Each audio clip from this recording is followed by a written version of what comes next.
A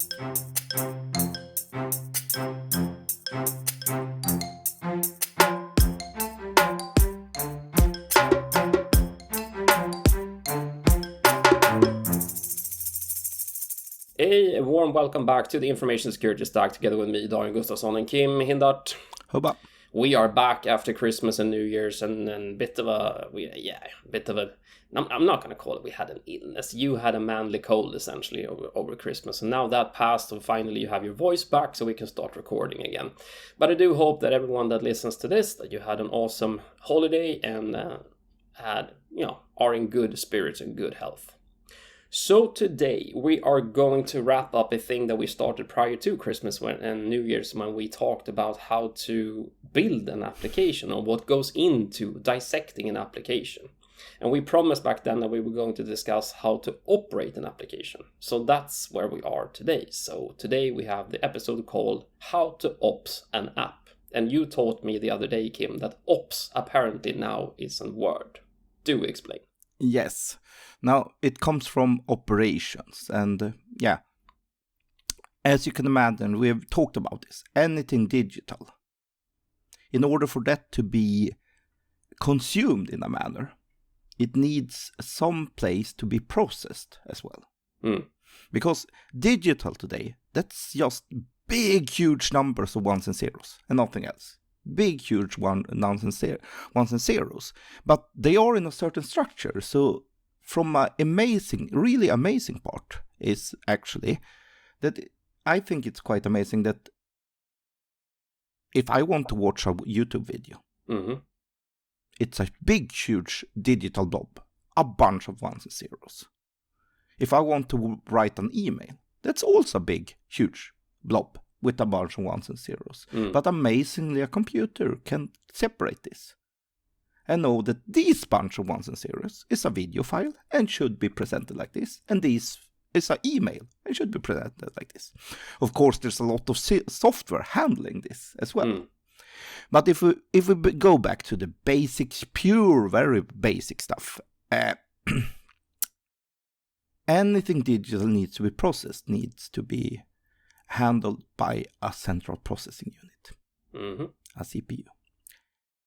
So, a computer has a few really basic stuff. They have a motherboard that connects the other stuff. So you have one part that gathers all the others so they can talk to each other, so to speak. Then you have a hard drive. And if you look at your laptop, you might run out of memory for storage if you have too many movie files and stuff. So you have persistent storage that when you turn off your computer, you will still store stuff there. Yep. And then you have a central processing unit that's the one who do all the digital processing.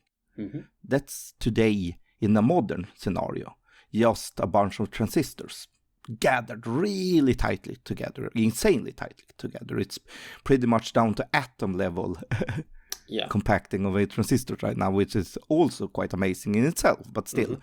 But once upon a time, you could have analog computers doing calculations. The Turing machine from World War II was a computer, totally mechanical computer. So it's not totally, but of course you couldn't watch YouTube movies on an analog computer. So. No. So, but in the modern era, you need a central processing unit, and then you need work memory, RAM, that's called. Yep. And that's memory that's not persistent. So when they lose power, they lose everything that's stored in that as well. But there's so much to process in such a fast fashion today. So that's why you need to have RAM to store as well. So you usually gather the CPU and RAM together and call it compute power.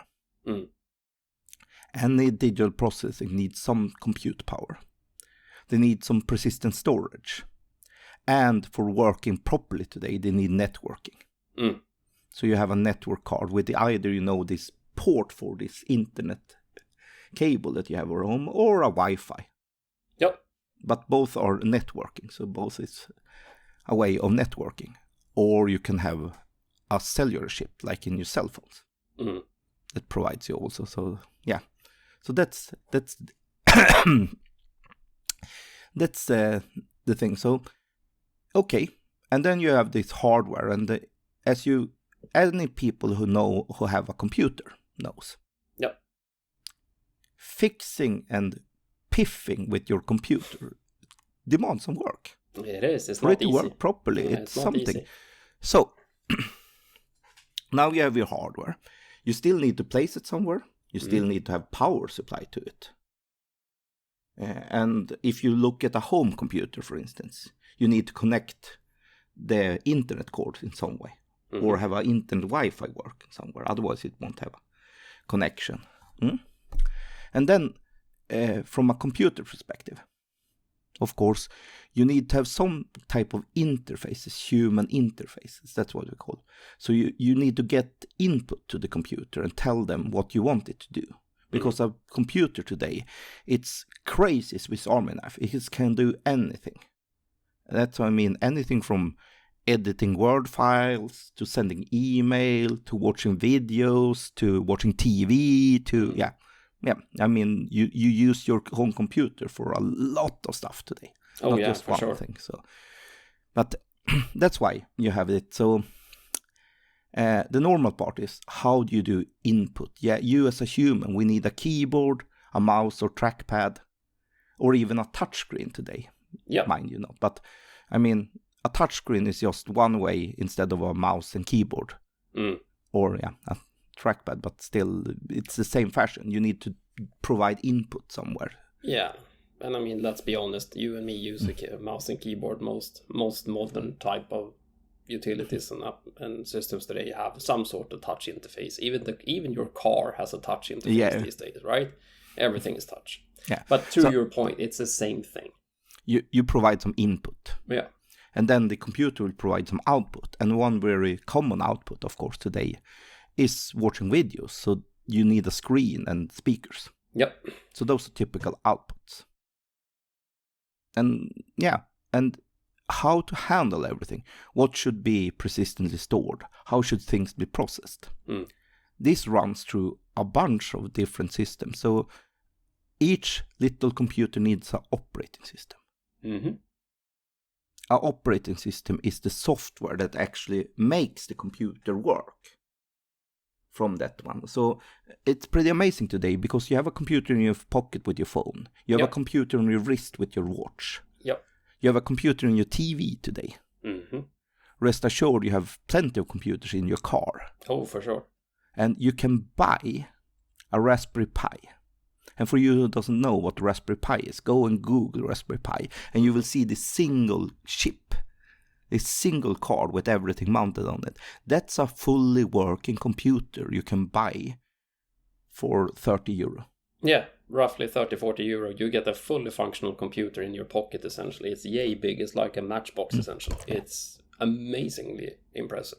That's crazy how the technologies work today. So, yeah. And believe me, that computer is thousands and thousands of times far more advanced than the computer that provided the moon landing. Oh, so, for sure. So, just to... to put it in perspective. I mean, we talked about this in prior episodes as well, about the digital evolution, really, the last 50 years. And today we have a minute little computer that can handle enormous amount of data transactions. And this is why we have the digital transformation in the first place. Yeah. Why we have it. But okay. So we come this far that a computer needs some type of hardware and some type of operating system. And then on that computer, imagine your laptop, for instance, and imagine your home computer.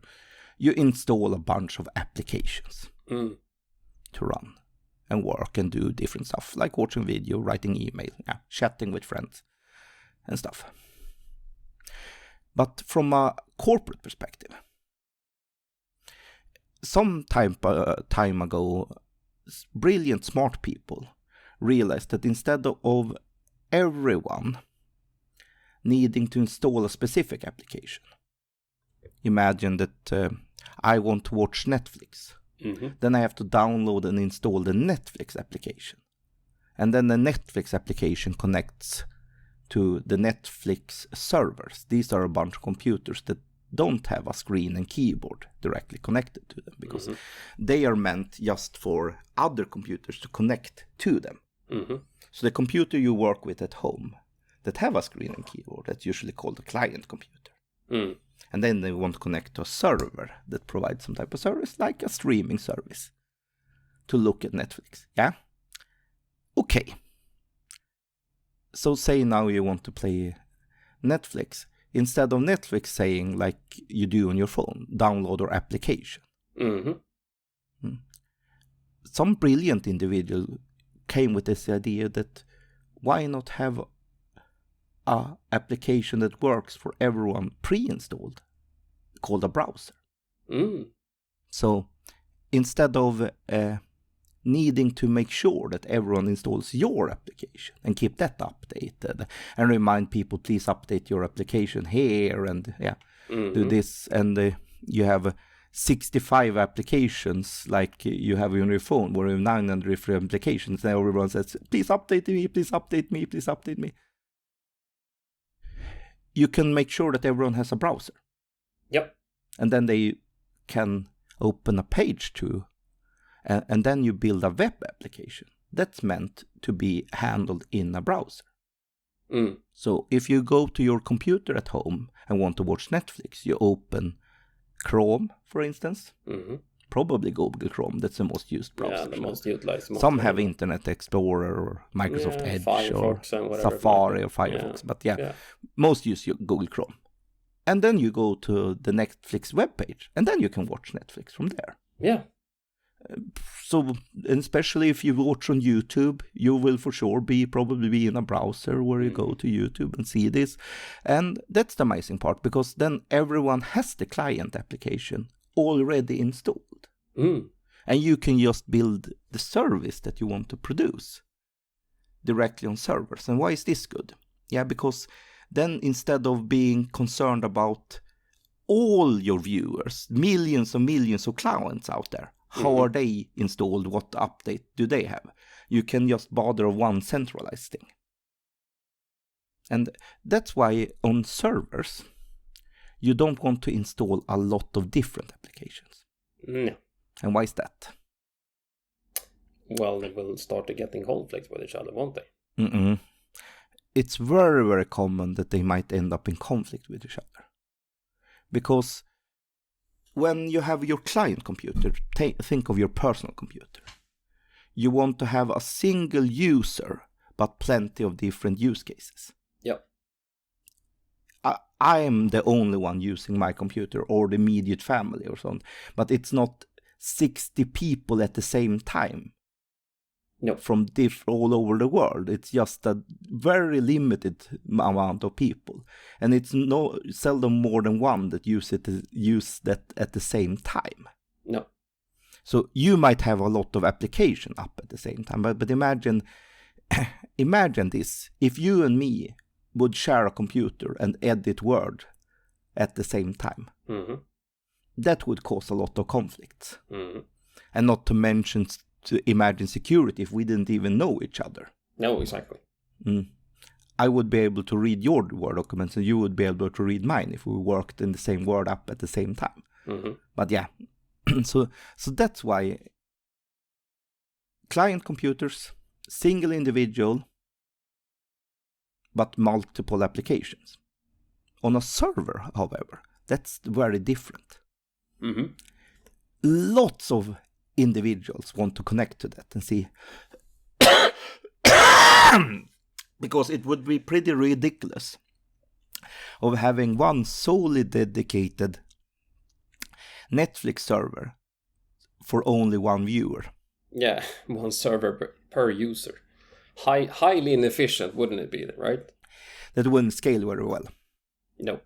So, of course, that means that the Netflix servers need to be able to allow a lot of different users to watch different things, but at the same time.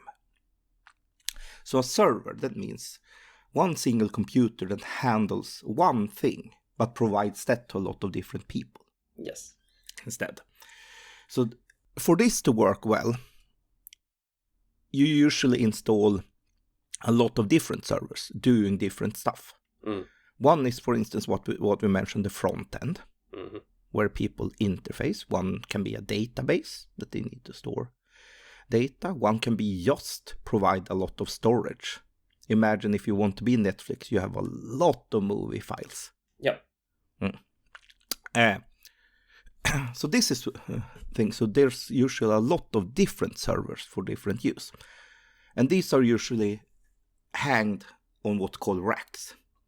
Imagine a bookcase, a Billy's bookcase. You have computers that look like shelves on a bookcase. Yeah. Where you install on the side of a rack. So it's pretty much an advanced bookcase for computers. Yes. So, and as I said, these are not meant to be interfaced by a human directly. So they don't come with a screen or a keyboard or something. No. You put them in the rack and then you make sure they have power and network. And running a computer generates a lot of heat. It does. If you look at your home computer, you see a lot of fans. If you look at your laptop, you might hear even the fanning go when you start to do stuff. So it generates a lot of heat. Then you need a lot of climate, you need cooling, you need a bunch of these stuff where you put it up. So running a servers or plenty of servers, that's more or less running an electricity plant. It's an industry thing. And that's why it calls operations. Yes. The same as you run a heavy industry, a sawmill or a manufacturing plant. You have these big control rooms that look at it, and then you run a lot of high power lines. Not just for your home stove this time, but a lot of high power lines for heavy machinery pretty much. And that's exactly what servers are today. Yeah. A bunch of machines that come right. Being kept in massive data centers with massive cooling system and power supplies and what have you, whatnot, right? And as we said, every computer needs an operating system. Because that's how a computer knows that this bunch of binary things is a file. This bunch of binary things is communication. This bunch of binary things. So you need an operating system. And then you need, of course, the applications for what purpose you want to do. And that's what we said. It's usually one type of application running for one server for a single application use, so to speak. So now you need a bunch of hardware where you connect this, and you need to put up operating system. And as you might have noticed, everyone who have a Windows at home, you need to patch and update your operating system. Yep. Every now and then, so it's continuous update. So that's part of sort of the life cycle handling of a server. That's what we today call operations. You need power, you need to make sure they have the right climate. So a server today, that's pretty high maintenance. It is. This is why this is an entire separate business, essentially, to operate these data centers, to operate these servers, to make sure that the applications that are running on these servers are available to the public that want to use them. So exactly. It's a 24/7 job for the industry that is keeping track of this. And okay, so now you buy this high power server, because imagine you might want to have this.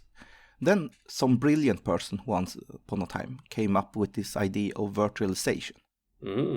Now we're extremely advanced here. Yeah. What is virtualization then? Well, in the past, to your point, it was one server per use case almost. And if I went into a data center, and when you and me started working in this industry back in the days, if we went into a data center and we saw 50 servers in these racks, we knew that there were 50 active servers in the data center, and that's it. But with virtualization, the brilliance of that is what? We can install multiple virtual servers on one physical hardware. So we can start to make the data centers a heck of a lot more efficient. So instead of having 50 servers that are being utilized maybe 20% of total utilization in their complete life cycle management, now you can actually use 80% of the capacity of one server instead of 20 or 50. So it was a method of making it, but in order to avoid having conflicts, like we said, we mentioned earlier, there's a big chance of a conflict when you connect several different applications on the same operating system. You know what they did? They virtualized the operating system. They did. So on a server meant for virtualization, these servers called hypervisors, the same hardware can now pretend to be a Windows server in one case. It can be pretend to be a Linux server in another case. Yeah. So there can be totally different operating systems with totally different applications on each one of them. Because again, back in the days, if you installed a Windows server on a hardware, that was a Windows server. And if you installed a Linux or Unix server back in the days, it was a Unix or a Linux server. That's it. That was so the hardware was very much connected, one single purpose, single use. Yes. But today you can virtualize this, so you can even have... And for you that are a bit more familiar with a data center, you even have these things called firewalls and switches. It's also usually something you rack. Yep, physical appliances. Even those can be virtualized. Today they can, yes. So imagine instead of having 80 different hardwares with different uses, you can now have a very, very big single hardware. This is a huge computer. It has the same capacity as thousands of your laptops usually. Yes. So we're talking 1,000 times the RAM you have on your laptop ordinarily. This is single use. And this is efficient because, as you can imagine, you don't use 100% of your laptop computer power capacity all the time. Never. It's very rare that you use it even for a few seconds, the entire capacity. You have a lot of spare capacity. Even when you work normally, look at the web pages and stuff, you have ups and downs when you do it. And imagine your computer you have for gaming at home. When you're not at home then it's just idling, doing nothing. Doesn't do anything. So from a server perspective, it's far more efficient if you can gather everything and use the hardware optimally. By running the hardware at almost maximum capacity all the time. It's far more efficient use. And then spreading it over a lot of servers. So in order to avoid this thing with having conflicts from one application to another, but still being able to use and if being more efficient, virtualization came along. Yep. And then you call it virtual machines or virtual servers. Because it's actually a fully operating system that just pretends. And then you have a hypervisor to handle this. That's mainly just to say, okay, now I give you this hardware for a moment of time for you to pretend to be a Windows server so you can install your applications. Yep. But even if it's virtual servers, you still need to update the operating system and install the applications. It should be configured applications. So you still need to do a lot of operations, but you don't need to do the hardware operations itself with power connections and stuff. But you still need to do that. Not to the level you had prior to. No, exactly. But you still need to do operations. And then came this brilliant idea that why don't we sell virtual servers? So we as a company buy a huge amount of hardware, or very big hardware, and then rent the use of our hardware to people. Yep. So they don't have to bother at all about the hardware or the facilities or the network connectivities. So they can only do it virtually. This is called, it's still operations, and this is why we call it ops today. Yes. Because when you do ops towards a server that's just renting the virtualized things, That's called cloud. Yeah, that's the fundamental of cloud. So now we come so far that you can rent your own virtual server, but it's still not need via operating system that you need to run updates on, that you need to install the correct application on, you need configure. And imagine if you have a solution that demands more than one server, several different servers, you need to configure them to talk to each other, you need to set up. So even if it's virtual, you need a lot of ops. And this is where when we come into, we want to do it automated. And that's the next part, because then you can write programs for running and opsing the virtual servers. Yep. So you write a program to do operations on the virtual servers. Now we are what we call DevOps. We are. But it's still usually one virtual server, one application, and then they can share a lot of hardware. Yep. But of course, the smart people weren't happy with that. No, something else has entered the stage not too long ago, called containers. Because, as we said, on a server with a single operating system, you usually don't want to install applications, because they might end up in conflict instead. What happens now with virtual servers is that you usually install containers instead. And this means that it's not even installing an application anymore. Nope. Because a container is installing a single application for just connecting containers. And then you install your application in a container and connect it to virtual servers that have the called container orchestrator connected to install on it.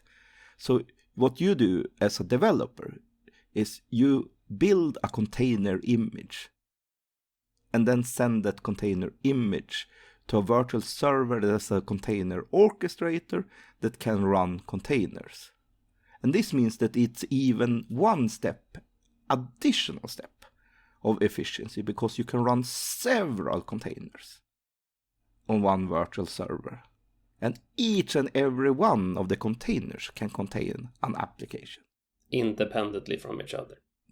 And with no risk of conflict in this No. case. So that's the whole idea. And that makes it a far lot easier to do, for instance, updates. Because you have a running container and then you want to update it. Yeah. Instead of going and installing new stuff on the running container. No. You build an entirely new container with the updated stuff. And then you disconnect the old one and connect the new one. And now you're running. So it's far more efficient, even crazy more efficient use of going containers as well. So you have containers on virtual servers that run on a shared hardware. So you're more efficient with sharing, but without running into the conflicts why you want to keep single applications separate in the first place. So we have come a long way, but this is usually what you hear. So you have containers as well. And this is the end of how you sort of operating an application. Yeah. You pack it today in a container. And then you launch a container on a virtual machine. And that virtual machine shares some hardware with a hypervisor. And if you don't want to have any hardware yourself at all, you can buy this from a cloud provider. And just deploy your containers on a virtual server. And this can also be done all by code. So that's why we call it dev as developer and ops as operations. Yes. So you have what we call DevOps. So yeah. So very basic. I mean it's very basic, but just applications today. If you're used to clicking on an icon to start an application, and that's the way you're used to be working today, there's not even an icon. It's just code deployed. And then the computer translates the code into an application. And you, in a server scenario today, you don't even see installations of an application anymore because you don't install. With a container, your applications is already installed in the container. So you connect and disconnect the containers instead. Yeah, there's no application list as it used to be back in the day. Installations. So this lowers the amount of operations you need to do on your side. Yeah. So that's why we've come very far in that. Yeah. It's also very friendly for the environment because you utilize far less energy, far less power, far less hardware. It's crazy power efficient. Yes, and that's compared very to where we used to be. Especially nowadays, you can just look at your electric bill and realize that. Yeah, with the current state of power supply in the world, yeah. Electricity is a limited resource. Have you heard? It is crazy. Yeah. And yeah, so we need to do something about that as well moving forward, since everything we create today generates more electricity, such as car. Hopefully you got a basic understanding on the different scenarios on how to operating an app. We have come a far way from installing one single application on a single hardware to virtualizing that hardware, so installing one single application on a single operating system, where you can have a lot of different virtual operating systems on a single hardware. Yep. To even installing that in a container that can virtualize different environments on a single virtual machine, that can share it with several other virtual machines that can share it. So it's like a tree growing. One virtual machine can have plenty of containers. One single physical hardware can have plenty of virtual machines. Yes. So this is grown far more efficient. So that's where we are today. And then you can decide where you want to and how much you want to do yourself in how to operate an app. And so you can do everything from just, the real hardcore running even the hardware yourself with power grids and power supply to just writing code. Yeah. And that's where we are. And then you can deploy your code essentially wherever, in whatever type of orchestrator that you can find. And that's the way it looks today. So again, we tried to explain it as simple as possible. There are so many more layers to this that we could have spent hours and hours to talk about that. But we start with this. And if you have any more questions to us regarding this, feel free to ask them at citynetwork.eu/podcast, which you can also find all the information regarding the episodes, and everything that we talk about there is being linked. But until next time, Kim, have an awesome week. See you later. Hubba.